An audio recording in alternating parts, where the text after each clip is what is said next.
The books of 1st and 2nd Kings. Although they're two separate books in our Bibles, they were originally written as one book telling a unified story that continues on from the book of Samuel that came before it.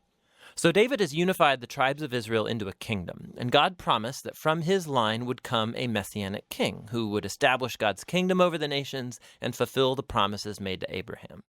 So the book of Kings tells the story of the long line of kings that came after David, and none of them lived up to that promise. In fact, they run the nation of Israel right into the ground. The book is designed to have 5 main movements. The story begins and ends focus on Jerusalem, first with Solomon's reign and the construction of the temple, and then in this last section ending with Jerusalem's destruction and Israel's exile to Babylon.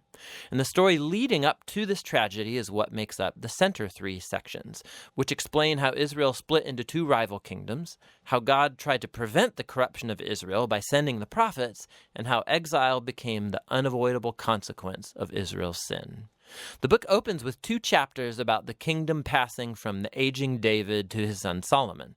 And David's final words to Solomon, they're very similar to those of Moses and Joshua and Samuel to the people. It's a call to remain faithful to the commands of the covenant and to give allegiance to the God of Israel alone. But David's words ring somewhat hollow here because David and Solomon then go on to conspire how they're going to consolidate this new kingdom through a whole series of political assassinations. It's not off to a great start. Solomon's brightest moment comes when he asks God for wisdom to lead Israel, and he even completes David's dream to make a temple for the God of Israel. Here the story actually stops and describes the design of this temple in detail, just like the tabernacle design in the Torah. There's all these gold and jewels and depictions of angels and fruit trees. It's all symbolism echoing back to the Garden of Eden. It's the place where heaven and earth meet, where God's presence dwells with his people. But no sooner does Solomon finish the temple that he makes some really horrible choices and the kingdom falls apart.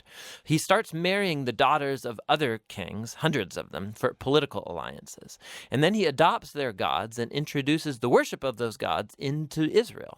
Solomon then accumulates huge amounts of wealth. He builds a huge army. He even institutes slave labor for all of his building projects.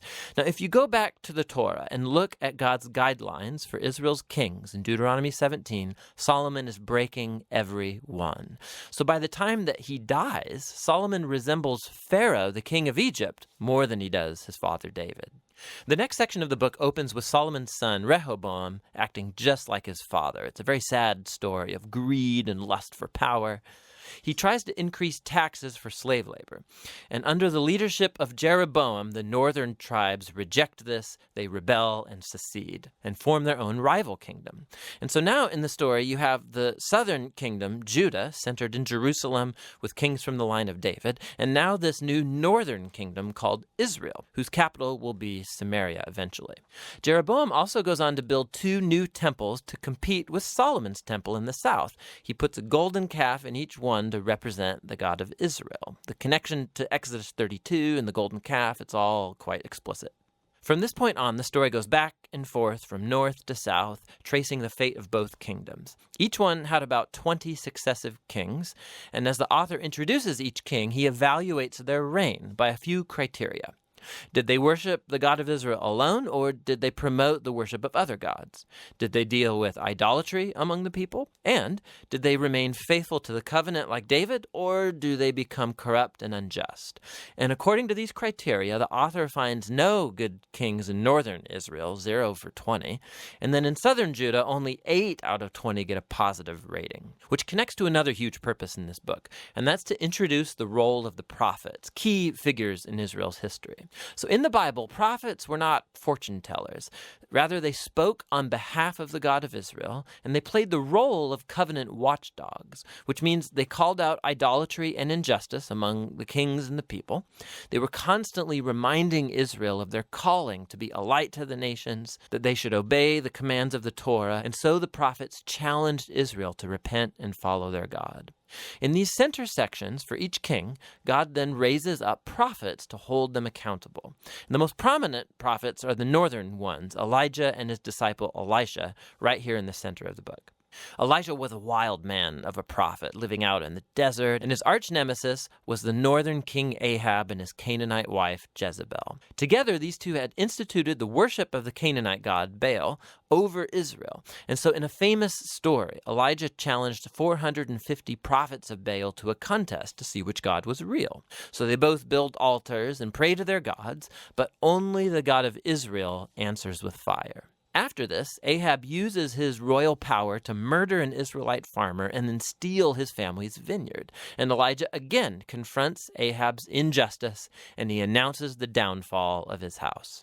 Elijah eventually passes the mantle of his prophetic leadership to a young disciple named Elisha, who asks for 2 times the authority of Elijah. And what's fascinating here is how the author, he's recounted 7 miraculous feats for Elijah, and then he offers stories of 14 acts of power from Elisha.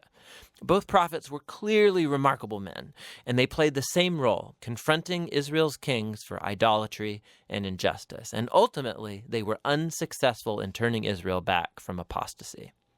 In the next section, the northern kingdom is rocked by a bloody revolution started by a king named Jehu, who destroys Ahab's family. And although Jehu was at first commissioned by God, his violence just gets out of control, and it creates the spiral of political assassinations and rebellions from which Israel never recovered. Coup follows coup after Jehu, and each king follows other gods, allows horrible injustice. It all leads up to 2 Kings chapter 17. The big bad empire of Assyria swoops down and takes out the northern kingdom altogether. In the capital city of Samaria, it's conquered, and the Israelites are exiled and scattered throughout the ancient world. Now, chapter 17 is key. The author stops the story and offers this prophetic reflection on what's just happened.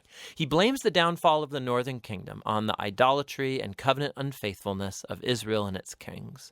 And so, God has allowed them to face the consequences of their decisions. The final movement of the book tells the story of the lone southern kingdom. And here we meet some very heroic kings, like Hezekiah, who trusts God when the armies of Assyria come knocking on Jerusalem's door, or Josiah, who discovers this lost scroll of the Torah in the temple. So he starts reading it, he's convicted, and he institutes religious reforms to remove idolatry and Canaanite influences from the land. But Judah is just too far gone. The king, right in between these two, Manasseh, he's the worst by far. So he not only introduces the worship of idol statues into the Jerusalem temple, he also institutes child sacrifice. And so God sends prophets to say, the time is up. Israel has reached the point of no return. The final chapters tell the story of the Babylonian Empire coming to invade Jerusalem, destroy the temple, and carry the people and the royal line of David off into exile. And so the story ends leaving us wondering, is God done with Israel? Is he done with the line of David? Well, the final paragraph zooms about 40 years forward into the exile, and it tells a very odd story. It's about Jehoiakim, a descendant from David, who would have been king if he was back in Jerusalem. And the king of Babylon releases him from prison and invites him to eat at the royal table for the rest of his life, and the book ends. So it's not much, but it's a story that gives a glimmer of hope that God has not abandoned the line of David. So the question now is, how is God going to fulfill his promises to Abraham, to David? How is he going to bless the nations and bring the Messianic kingdom?